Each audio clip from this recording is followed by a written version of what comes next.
ओखास क्रिएशनच्या creative जगात आपले स्वागत आहे. नुकतीच आपण आपल्या ओखास क्रिएशनवर महाराष्ट्रीयन मोत्याचे दागिने ही सिरीज बघितली.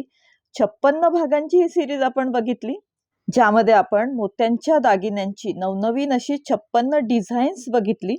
आणि जसं आपण सांगत आलोय की आपण सेविंग सीझन सुरू करणार आहोत, म्हणजे शिवणकामाचे प्रोजेक्ट्स आपण छोटे छोटे करणार आहोत, जे आपण हातानेही बनवू शकता असे प्रोजेक्ट्स आपण आता करणार आहोत ह्या सीझनमध्ये. तर आज आपण त्याचा पहिला भाग घेऊन आलेलो आहोत, सेविंग सीझन पार्ट 1. आणि आज आपण घरच्या घरी आपल्या हाताने फक्त आणि फक्त सुई धागा वापरून स्कंची कसं बनवायचं हे बघणार आहोत. यासाठी आपल्याला कापडाचा तुकडा लागणार आहे, सुई धागा लागणार आहे आणि इलास्टिक लागणार आहे.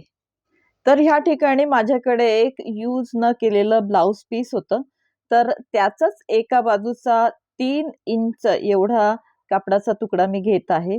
म्हणजे आपण जेवढी आपली ब्लाउज पीसची रुंदी आहे त्या रुंदीमध्ये 3 इंचेस एवढं माप मोजून घेत आहोत टेपच्या मदतीने. आणि तेवढी 3 इंचेस एवढी रुंदीची पट्टी आपण कापून घेणार आहोत. आता ह्या ठिकाणी आपण स्किनी स्क्रंची बनवणार आहोत, ज्याला 22 इंचेस एवढी पण लांबी चालते.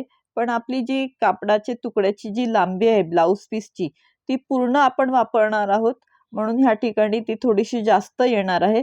पण आपण 3x22 एवढी जरी पट्टी घेतली साईजची, तरी हा एक व्यवस्थित असा स्क्रंची बनणार आहे, स्किनी असा स्क्रंची बनणार आहे. हा स्किनी आणि आपला जो नॉर्मल मिनी स्क्रंची असतो त्याच्या मधली ही साईज आहे. म्हणजे आता स्क्रंचीची साईज आपण आपल्या आवडीनुसार कमी जास्त करू शकतो. एक्झॅक्ट साईजची जर आपल्याला माहिती हवी असेल, स्क्रंची एक्झॅक्ट साईजची कशी बनवायची, तर लिंक मी डिस्क्रिप्शनमध्ये आणि इथे आपल्या स्क्रीनच्या वर सुद्धा देते. तर तिथे आपल्याला ते एक्झॅक्ट साईजचे स्क्रंची कशी बनवायचे हे बघता येईल.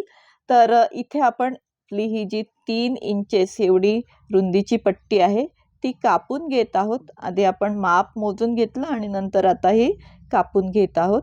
आणि आता ह्या ठिकाणी आपण सुई कोणती वापरली, तर आपण आपल्या महाराष्ट्रीयन मोत्याचे दागिने ह्या सिरीज मध्ये सुद्धा ह्याच सुया वापरल्या, ज्या आपण आता स्क्रीनवर बघत आहात.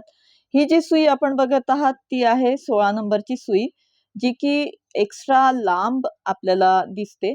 मोत्यांचे दागिने बनवताना अशी लांब सुई जास्त कामी येते. ह्या ठिकाणी शिवणकामासाठी सुद्धा जेव्हा आपल्याला लांब अशी शिलाई घ्यायची असते, तेव्हा आपण ही लांब सुई वापरू शकता. तर ही अतिशय थीन, अतिशय पातळ अशी सुई आहे, जीची लिंक सुद्धा मी डिस्क्रिप्शन मध्ये देत आहे, म्हणजे तिथे तुम्ही आपल्याला आवडल्यास खरेदी करू शकता. आता ही जी दुसरी सुई आपण बघत आहात ती आहे 12 नंबरची सुई.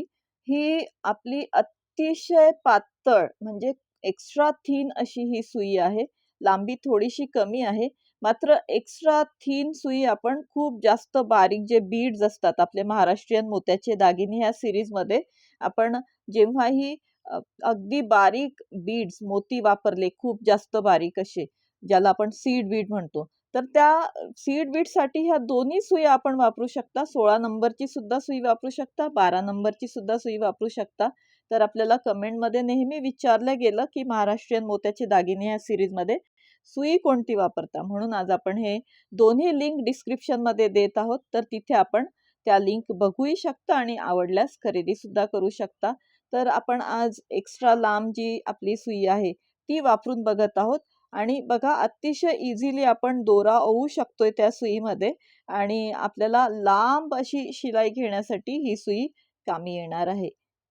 तर ह्या ठिकाणी आपण सरळ सरळ अशी धावती शिलाई घेत आहोत.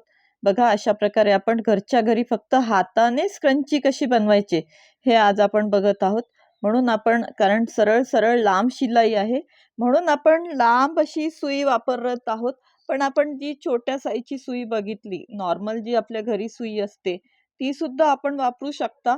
ही सुई मुख्यतः आपण मोत्यांचे दागिने करण्यासाठी वापरतो, कारण त्या ठिकाणी लांब सुई असलं तर दागिना बनवताना सोयीचं ठरतं. आणि ही अतिशय पातळ असल्यामुळे कोणत्याही मोत्यातून सहज जाते, म्हणून आपण मोत्यांचे दागिने करताना ही सुई वापरली. ह्या ठिकाणी आपण ही सुई सुद्धा वापरू शकता, किंवा आपली जी घरी असते छोट्या साईजची सुई ती सुद्धा आपण अगदी इझिली वापरू शकता. तर आपण पूर्ण अशी सरळ सरळ शिलाई मारून आपलं हे जे पट्टी आहे ती शिवून घेणार आहोत. एक लक्षात घेणार, इथे माझ्या दोन्ही कपड्याच्या ज्या बाजू होत्या त्या सारख्या होत्या, म्हणून मला उलटी किंवा सरळ बघायला त्रास नाही झाला किंवा बघण्याची गरज नाही पडली. पण आपण सरळ बाजू ही मध्ये ठेवून मग त्याला दुमडणार आहात. म्हणजे आपली सरळ बाजू ही मध्ये असणार आहे आणि ही सरळ बाजू ठेवून त्याच्यावर आपण हा कापड दुमडणार आहात. म्हणजे ही जी शिलाई घेतोय ती उलटी बाजू असणार आहे आपली. तर अशी आपली शिलाई छान अशी सरळ सरळ अगदी सहज आपण घेत आहोत आणि कुणालाही घेता येईल अशीच ही शिलाई आहे. आणि आपण आपल्या ह्या सेविंग सीझनमध्ये असेच कुणालाही घरच्या घरी बनवता येतील असे शिवणकामाचे जे प्रोजेक्ट्स आहेत ते बघणार आहोत. तर इथे आपली पूर्ण शिलाई करणार आहोत, पण त्याच्या आधी आपला धागा कमी पडला. तर इथे नवीन धागा जोडायच्या आधी जुन्या आधीच्या धाग्याला आपण गाठ मारून घेतली आणि आता आपण सुईमध्ये नवीन धागा भरत आहोत आणि तो धागा आपण आता आपली ही शिलाई पूर्ण करण्यासाठी वापरणार आहोत. तर अशा प्रकारे आपण इझिली सहज अगदी आपल्या ह्या लांब थीन अँड स्ट्रॉंग सुईमध्ये धागा भरत आहोत आणि गाठ मारली व्यवस्थित आणि पुन्हा आपण आपलं जे शिलाईचं काम आहे ते कंटिन्यू करणार आहोत आणि पूर्ण आपली ही जी पट्टी आहे कापडाची त्याच्या उलट्या बाजूने आपण ही शिलाई घेत आहोत. सरळ बाजू आपली मध्ये दुमडलेली आहे आणि दरवेळेस आपण अगदी थोडा थोडाच धागा घेतो. म्हणजे साधारण जर आपण बघितलं तर 30 ते 40 इंचेस एवढ्याच लांबीचा आपण धागा घेतो, ज्याने आपला धागा गुंतत नाही. आता आपली सरळ सरळ शिलाई मारून झालेली आहे, म्हणून आपण आता त्याला आपला हा जो कापड आहे तो थोडासा ऑर्गेन्झा प्रकारचा आहे, त्याचे धागे निघू शकतात. तर ते धागे सील करण्यासाठी आपण ओव्हरलॉकची शिलाई आता घेणार आहोत पूर्ण पट्टीला. आणि बघा, ओव्हरलॉकची शिलाई घेतल्यानंतर अगदी पूर्ण आपली पट्टी सिक्युअर झाली. एकही धागा आपला कसाही आपण स्क्रंची वापरला तरी निघणार नाही अशा प्रकारे. आता ही पट्टी आपण सरळ करून घेणार आहोत. त्यासाठी हे मी इन्स्ट्रुमेंट वापरत आहे. याची सुद्धा मी लिंक तुम्हाला डिस्क्रिप्शनमध्ये देईल, म्हणजे आपण सहज पट्टी उलट करू शकता. ह्या ठिकाणी आपण सेफ्टी पिन जरी वापरली पट्टी उलट करण्यासाठी तरी चालते, पण आपण हे इन्स्ट्रुमेंट वापरत आहोत. तर इथे आता आपली पूर्ण पट्टी उलट करून झाल्यावर आपण त्यात इलास्टिक भरलं. 9 इंचेस एवढे लांबीचं इलास्टिक आहे आपण घेतलेलं. आता हे इलास्टिकला आपण भरताना आधी चिमटा लावून घेतला एका टोकाला आणि दुसरं टोक हळूहळू आपण आपल्या कापडाच्या पट्टीतून टाकत आहोत, जी की आपण सरळ करून घेतलेली आहे. कापडाची एक ट्यूब तयार झालेली आहे आपली आणि त्या ट्यूब मधून आपण चिमटा एका बाजूला लावलेलं इलास्टिक टाकत आहोत, म्हणजे आपलं इलास्टिक निसटून जाणार नाही एका टोकाने, त्यासाठी तो चिमटा आपण लावलेला आहे. आता इलास्टिक टाकून झाल्यावर आपण त्या इलास्टिकला व्यवस्थित गाठ मारून घेणार अशा प्रकारे आपण बघू शकता आणि त्यानंतर ती गाठ असलेलं इलास्टिक त्याच आपल्या ट्यूबमध्ये लपवणार आणि मग त्या ट्यूबला आपण ती 2 टोकं जी आहेत कापडाची ती जोडून घेणार आहोत. तर त्यासाठी पुन्हा आपण सुई घेतलेली आहे आणि धागा घेतलाय. यावेळेस आपण छोटी जी आपली 12 नंबरची सुई आपण बघितली ती वापरतोय. ह्या सुईमध्ये सुद्धा धागा अतिशय सहज आपण भरतोय आणि थोडा धागा घेणार आपण. साधारण 30 इंचेस एवढाच धागा ह्यावेळेस घेणार, कारण आपल्याला छोटाच राऊंड फक्त शिवायचा आहे, म्हणून थोडासाच धागा घेणार आणि असं इलास्टिक आतमध्ये लपवणार गाठ असलेलं आणि हे जे 2 कापडाच्या ट्यूबची टोकं आहेत ती एकमेकांमध्ये घालणार आहोत आपण. अशा प्रकारे एक टोक दुसऱ्या टोकामध्ये घालणार आणि मग ते जे दुसरं टोक आहे आपलं बाहेर आलेलं त्या कपड्याला दुमडून असं आपण शिवून घेणार आहोत सुई धाग्याच्या मदतीने.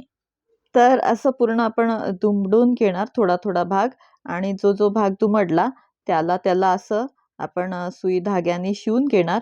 कसं शिवतोय बघा. आपण सहज जो सुरुवातीला धावता धागा वापरला, धावता जो आपला टाका होता तोही आपण वापरू शकता किंवा इथे बघा आपण दिसणार नाही अशासाठी एक थोडी वेगळ्या प्रकारची शिलाई घेतं. तर धावता धागा जर आपण वापरत असाल तर सुई जेव्हा मध्ये जाते तेव्हा आपण लांब ठेवायची थोडीशी लांबी आणि जेव्हा वर येते तेव्हा छोटासा धागा घ्यायचा, म्हणजे तो सुद्धा दिसत नाही अशी शिलाई होते. तर असं आपण हे पूर्ण जे राऊंड आहे तो शिवून घेणार आहोत. आपण मध्ये दुमडून शिवून घेणार आहोत.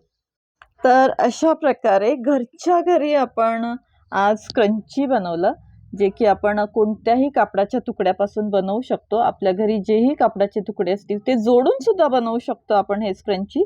तर हे कापडाचे पट्टे जोडून उरलेल्या कपड्यांपासून स्क्रंची कशी बनवायची हे आपल्याला बघायचं असेल तर त्याची लिंक सुद्धा मी इथे आपल्या स्क्रीनवर देत आहे. तिथे जाऊन आपण उरलेल्या कपड्यांपासून स्क्रंची कसं बनवायचं हे बघू शकता. डिस्क्रिप्शन मध्ये सुद्धा लिंक देते, म्हणजे तिथूनही आपल्याला ते दिसेल. तर इथे आपला हा पूर्ण राऊंड असा हळूहळू शिवून झालेला आहे आणि इथे शिवून झाल्यावर आपण गाठ मारून घेणार आणि मग गाठ मारल्यावर लगेच आपण कधीच धागा तोडत नाही. म्हणजे आपण दागिने जेव्हा बघितले तेव्हाही आपण गाठ मारल्यावर धागा तोडला नाही, पुढच्या 2 मोत्यांमधून पास करूनच धागा तोडला. तसंच इथेही जेव्हाही आपण गाठ मारणार तेव्हा धागा लगेच आपण तोडणार नाही. थोडीशी सुई पुढे नेणार आणि मग धागा कट करणार. म्हणजे तो धागा जेव्हा आपण कट केला त्यानंतर तो त्या गाठेपासून थोडासा धागा एक्स्ट्रा राहतो आणि आपली गाठ ती सिक्युअर राहते, आपली शिलाई सिक्युअर राहते. म्हणून आपण दरवेळेस हे फॉलो करणार आहोत. आणि इथे बघा अतिशय व्यवस्थित न दिसेल अशी आपण शिलाई घेत आहोत. या ठिकाणी आपण धावती शिलाई घेत आहोत. छोटे छोटे धागे वर दिसतील असं आपण अगदी थोड्याच अंतरावरून ती सुई पास करतोय आणि ह्या ठिकाणी पूर्ण शिलाई झाल्यावर गाठ मारून सुई पुढे पास करून मग आपण कट केली आणि अतिशय सुंदर असा स्क्रंची घरच्या घरी तयार झालेला आहे. तर आजचं हे जे आपण घरच्या घरी स्क्रंची तयार केलं हे जर आपल्याला आवडलं असेल डिझाईन तर ह्या व्हिडिओला लाईक करा. आपल्या ओखास क्रिएशन ह्या चॅनलला सबस्क्राईब करा. इथे आपल्याला असेच घरच्या घरी करता येतील असे शिवणकामाचे प्रोजेक्ट्ससाठी आपण सेविंग सीझन सुरू केलेला आहे आणि ह्यामध्ये आपण असे शिवणकामाचे प्रोजेक्ट्स बघणार आहोत, ज्यामध्ये आपण हेअर ॲक्सेसरीज बघू. स्क्रंचीज तर आज आपण बघितलंच, पण शिलाई मशीन वापरून आपण स्क्रंची कसं बनवायचं हे सुद्धा आपण ह्यापूर्वीही बघितलेलं आहे आणि आताही येणाऱ्या भागांमध्ये बघणार आहोत. तर अशीच नवनवीन डिझाईन्स जी घरच्या घरी करता येतील असे pouches, scrunchies, hair accessories, purses बघण्यासाठी ओखास क्रिएशनला सबस्क्राईब करा. आपला ह्या व्हिडिओ आवडला असेल तर या व्हिडिओला लाईक सुद्धा करा, आणखीन शेअर सुद्धा करा. म्हणजे सगळ्यांनाच घरी फक्त सुई धागा वापरून हाताने आपण कसं शिवणकाम करू शकतो हे कळेल. आणि ही जी शिवणकामाची पद्धत आज आपण बघितली तीच पद्धत वापरून पुढे सुद्धा आपण वेगवेगळे शिवणकामाचे प्रोजेक्ट्स घरच्या घरी करू शकता. तर अशीच नवनवीन डिझाईन्स बघण्यासाठी बघत राहा ओखास creation. Thank you for watching. Like, share and subscribe for more designs.